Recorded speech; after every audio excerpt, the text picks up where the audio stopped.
इसी के साथ साथ देखें तो ये जो प्ली है, जो जिस प्ली का आप जिक्र कर रहे हैं कि इस बुनियाद पर मिल सकती है और अदालत फैसला जारी कर सकती है, लेकिन इसी के साथ साथ अगर हम दीगर केसेस, क्योंकि आप कानूनी माहिर हैं, आपके सामने ये मामला हुए भी हैं अदालतों में, आपको मालूम होगा जो नैब केसेस अगर हम शुरू करें, पैनामा शुरू करें, तो आप वैसे क्या देख रहे हैं कि मियाँ साहब की वापसी के बाद क्या उनको कानूनी चैलेंजेस दरपेश आ सकते हैं? आप समझते हैं कि नहीं, उनके लिए रास्ता जो है वो साफ है?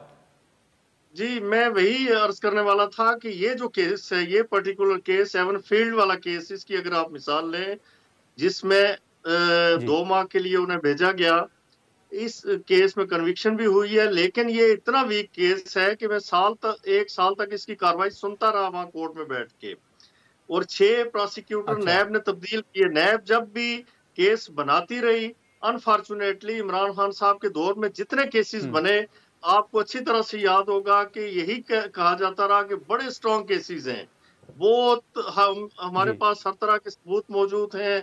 वो आपको याद होगा कि जान अल्लाह को देनी है उन मिनिस्टर साहब का, शहरयार अफरीदी साहब ने कितनी दफा जी। चैनल्स पे आके और मीडिया के सामने ये कहा जी हम्म। कि हमारे पास हर तरह का सबूत है, और बाद में फिर माफिया भी मांगनी पड़ी और वो केस एक बिल्कुल बेसलेस साबित हुआ।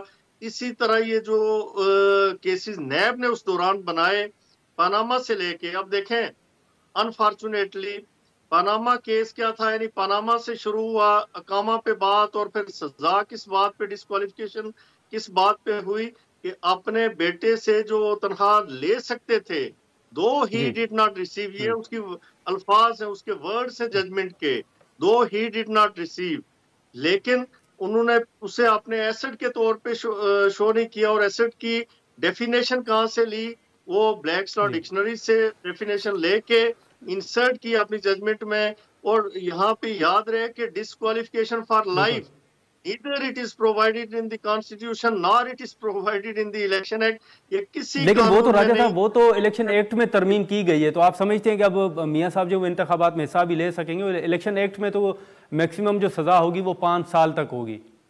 जी जी, मैं यही गुजारिश करता हूँ कि देखें, कॉन्स्टिट्यूशन में भी जो मैक्सिमम डिस्क्वालिफिकेशन थी वो 5 साल थी, ठीक है।